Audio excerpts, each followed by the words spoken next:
6 de agosto de 1942. Em uma base naval japonesa perdida no coração do Pacífico, um operador de rádio recebe uma transmissão cifrada. As luzes piscam, o ar é denso e o silêncio só é quebrado pelo som repetitivo de um ventilador velho. Na mesa de comando, os mapas estão úmidos pelo calor tropical. As linhas vermelhas que marcavam as rotas de ataque se misturam com manchas de suor e tinta borrada. Um dos oficiais se inclina para a frente, lê a mensagem, e seu rosto fica pálido. O alto comando solicita revisão imediata dos relatórios de Pearl Harbor. Uma frase fria, mas suficiente para gelar o coração de quem a ouviu. Passaram-se 8 meses desde aquele ataque que o mundo inteiro lembraria como uma obra-prima militar. Mas algo não se encaixa. Nos portos de Tóquio chegam rumores. Os Estados Unidos não estão enfraquecidos. Estão reconstruindo sua frota com uma rapidez jamais vista. Os relatórios de inteligência começam a desaparecer. Os almirantes convocam reuniões secretas em salas sem janelas, enquanto as ondas do Pacífico carregam o mesmo rumor. Pearl Harbor não foi uma vitória. Foi o começo de uma tragédia. Naquela noite, na ilha de Truk, os homens que haviam celebrado o ataque mais audacioso da história começaram a duvidar de tudo. As cartas pessoais, os relatórios, até mesmo as ordens imperiais pareciam carregar um peso que ninguém ousava nomear. E se o golpe que acreditaram garantir a glória tivesse selado a destruição do Império Japonês? Foi realmente Pearl Harbor o triunfo que mudou a guerra, ou o erro fatal que condenou o Japão para sempre? Hoje vamos contar a história de o dia em que os almirantes japoneses descobriram o erro fatal em Pearl Harbor. Uma história repleta de arrependimento, segredos e a perspectiva de um império em ruínas. Se você ainda não se inscreveu, o que está esperando? Junte-se a nós e vamos desvendar os segredos do passado juntos. Se você já é da casa, não se esqueça de curtir e hypar o vídeo. Agora, acomode-se enquanto desvendamos mais um capítulo misterioso em Visão do Passado. Na vasta extensão do Oceano Pacífico, um mar de águas tranquilas escondia segredos que mudariam para sempre o destino de uma nação. Durante séculos, os arquipélagos do Pacífico haviam sido território de lendas e culturas perdidas. Mas no verão de 1942, essa quietude seria perturbada por uma guerra que sacudiria o mundo inteiro. O Japão, em sua tentativa de expandir seu domínio, já havia alcançado vitórias impressionantes e o ataque a Pearl Harbor parecia ter colocado os Estados Unidos de joelhos. No entanto, em um canto distante das Ilhas Truk, algo estava prestes a acontecer, algo que ninguém em Tóquio esperava. Em 6 de agosto de 1942, enquanto a guerra seguia seu curso imparável, os almirantes japoneses enfrentavam uma realidade cada vez mais aterrorizante. A derrota não parecia tão distante quanto se pensava. Os relatórios de inteligência que chegavam à base naval mostravam uma imagem perturbadora. Os Estados Unidos não apenas não estavam derrotados, como estavam reconstruindo sua frota com uma velocidade alarmante. Nas geladas salas de guerra, os oficiais começaram a se perguntar: e se o ataque a Pearl Harbor não tivesse sido a vitória estratégica que todos acreditavam? Este é o momento em que as certezas começam a desmoronar. Uma série de decisões equivocadas e um excesso de confiança que levariam o Império Japonês à beira de sua própria destruição. Na manhã de 7 de dezembro de 1941, o mundo mudou para sempre. A frota japonesa, sob o comando do almirante Isoroku Yamamoto, lançou o ataque surpresa contra Pearl Harbor. O rugido dos aviões, as explosões ressoando na base naval e a devastação visível em cada canto do Havaí. Tudo parecia indicar uma vitória absoluta.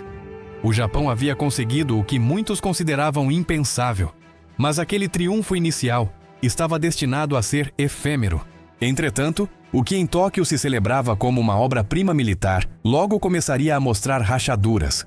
A falta de um alvo-chave, os porta-aviões americanos, passou despercebida no calor da batalha. Os japoneses destruíram grande parte da infraestrutura de Pearl Harbor, mas não eliminaram os verdadeiros inimigos que aguardavam no horizonte. Os relatórios de inteligência começavam a chegar, mas algo não batia. Os almirantes estavam focados demais no que já havia acontecido, no que já haviam conquistado, para perceber o que estava por vir.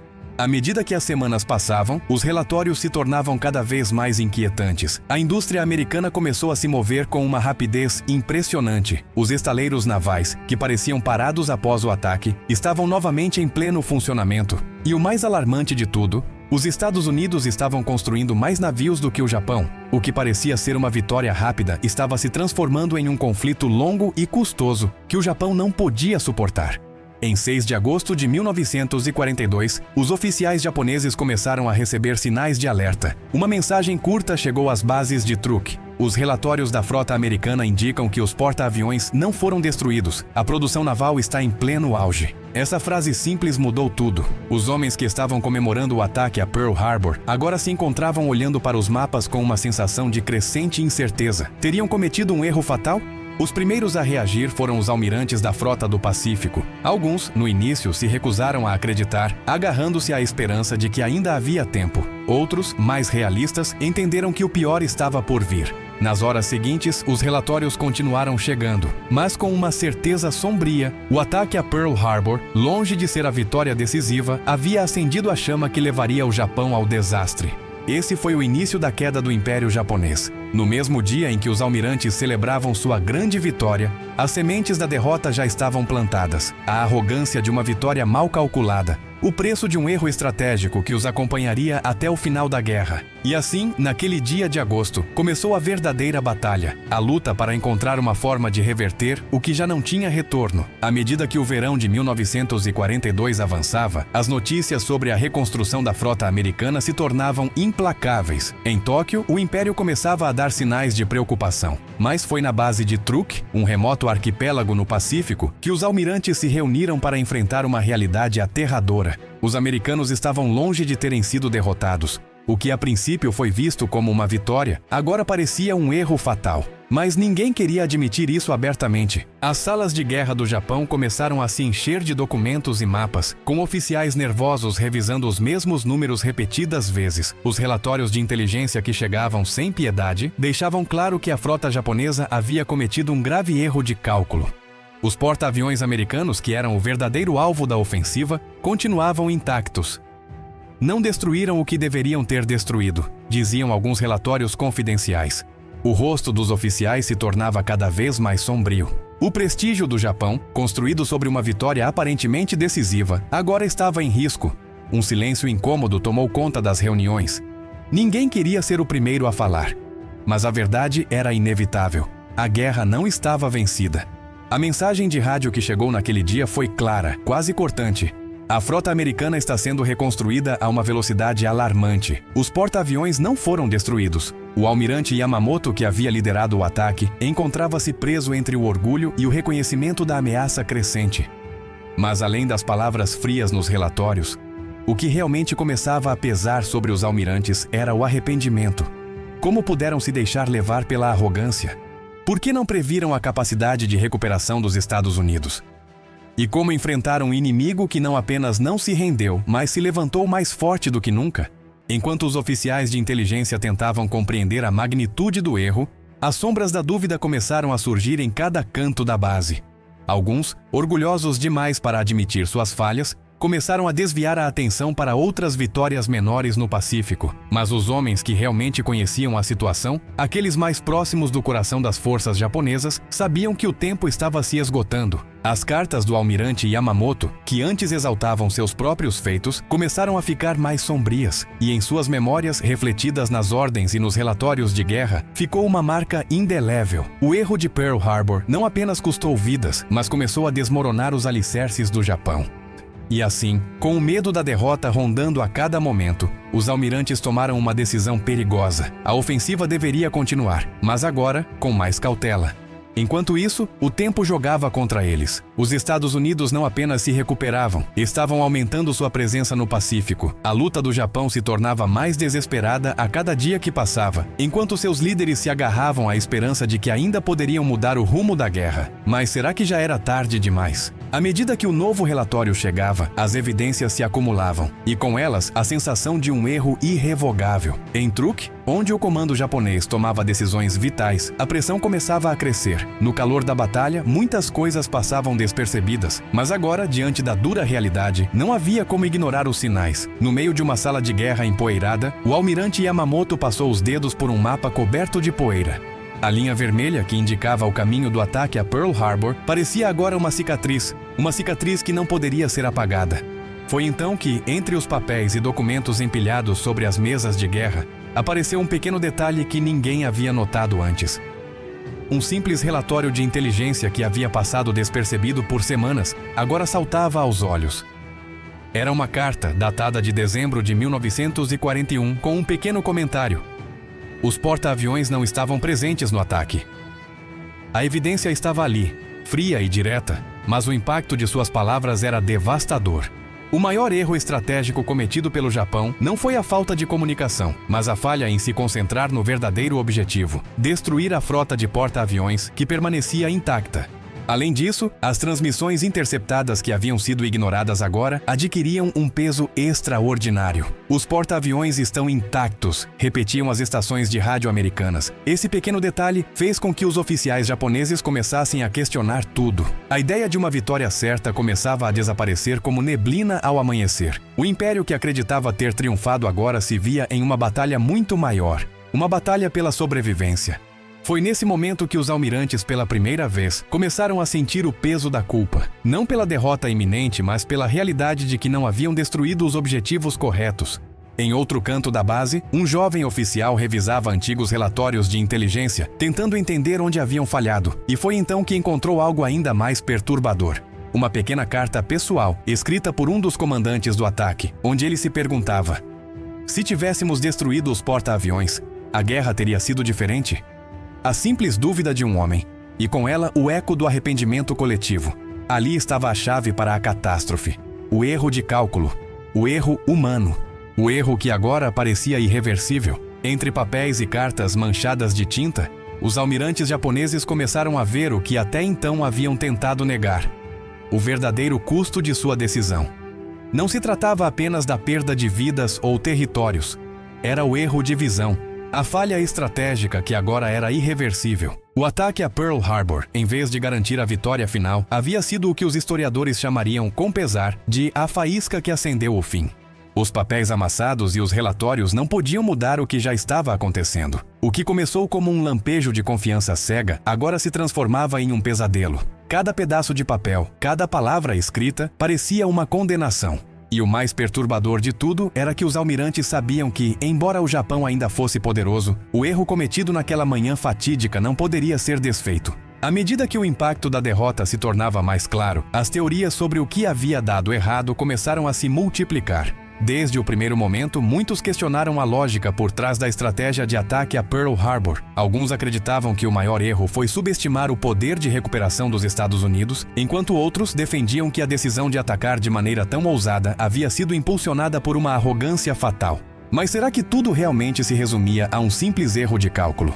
Um grupo de analistas militares, especialmente nos Estados Unidos, considerava que o ataque japonês havia sido mais do que uma simples surpresa. Era parte de uma estratégia muito mais complexa. Segundo alguns historiadores, o Império Japonês, ao atacar Pearl Harbor, esperava um enfraquecimento total da frota americana, sem perceber que esse golpe inicial apenas serviria para despertar o gigante adormecido.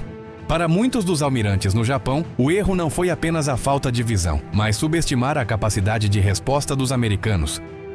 Foi a confiança cega que levou à derrota? Ou talvez existisse outro fator oculto por trás da decisão de atacar? Alguns sugeriram que os japoneses, assim como seus inimigos no Ocidente, tinham a falsa crença de que uma vitória rápida poderia mudar o rumo da guerra. Mas essa teoria não era tão simples. O Japão realmente acreditava que poderia terminar a guerra com uma única vitória? Ou houve outros fatores menos visíveis que impulsionaram o ataque a Pearl Harbor? Nas décadas seguintes, muitos afirmaram que havia pressões internas dentro do governo japonês, especialmente do exército imperial, que precisava demonstrar uma vitória para manter a moral interna e evitar o crescente descontentamento entre as tropas. Com o passar dos anos, as teorias foram se diversificando. Alguns, mais conspiratórios, sugeriram que o Japão sabia que Pearl Harbor não seria suficiente para derrotar os Estados Unidos, mas desejava provocar uma guerra total para garantir a expansão imperial no Pacífico.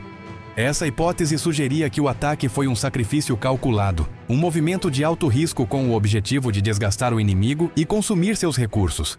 Mas, apesar dessas teorias, havia um consenso entre a maioria dos analistas. O ataque foi um erro fatal, não apenas militarmente, mas também estrategicamente. A decisão de atacar sem destruir os porta-aviões, a falta de um objetivo claro e a subestimação da rapidez com que os americanos poderiam se recuperar dos danos formavam a base de todas essas teorias. Mas talvez o mais inquietante de tudo seja que nenhuma dessas teorias poderia mudar o que havia acontecido. Pearl Harbor foi um erro fatal. Um erro que não apenas custou milhares de vidas, mas também, no fim, selou o destino do Império Japonês.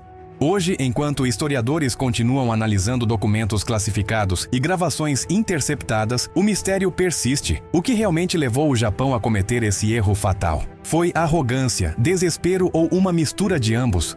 O mundo nunca terá uma resposta definitiva.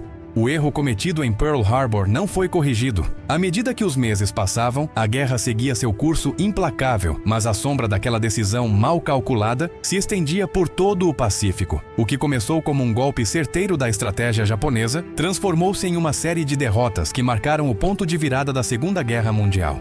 Em 6 de agosto de 1942, os almirantes japoneses já estavam cientes do erro que haviam cometido, mas para o Império do Japão, o caminho da recuperação estava fechado. Os Estados Unidos, após a tragédia de Pearl Harbor, não apenas sobreviveram ao golpe, como se ergueram com uma força e determinação imbatíveis. O ataque tornou-se um símbolo de resistência, e não de derrota.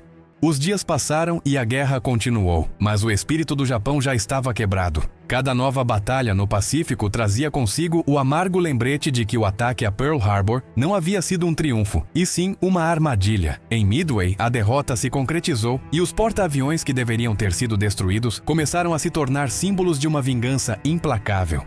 A última esperança de vitória de um império se desfez diante da ascensão de uma nova potência aos Estados Unidos, e o impacto de Pearl Harbor, ironicamente, havia unido a nação americana com força renovada.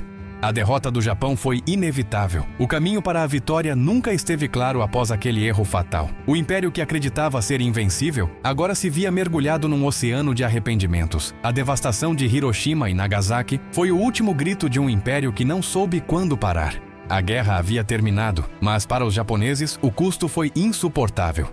Aquela sala em Truk, onde os almirantes se reuniram para discutir o que havia dado errado, tornou-se uma metáfora do próprio Japão. Um país cercado por dúvidas, com um futuro marcado pelo silêncio da derrota. Embora a história de Pearl Harbor nunca tenha sido completamente revelada, ela deixou uma marca indelével na memória coletiva do mundo. Para os Estados Unidos, o erro japonês representou não apenas uma tragédia, mas também um renascimento. A resiliência dos americanos após o ataque tornou-se um ponto de inflexão, e a nação que parecia à beira da derrota se levantou mais forte do que nunca. Mas para o Japão, o eco daquele erro perduraria por décadas. O peso da decisão de atacar sem destruir os verdadeiros alvos, a falha de cálculo que definiu o futuro do império, jamais seria apagado. Hoje, enquanto as ondas continuam batendo nas costas do Pacífico, os ecos daqueles dias ainda ressoam. Os almirantes que tomaram aquelas decisões já não estão mais aqui, mas seus erros permanecem vivos nos livros de história. A pergunta continua: o que teria acontecido se eles tivessem escolhido outro caminho? A história sempre nos dirá embora com uma resposta que jamais deixará de ser um mistério.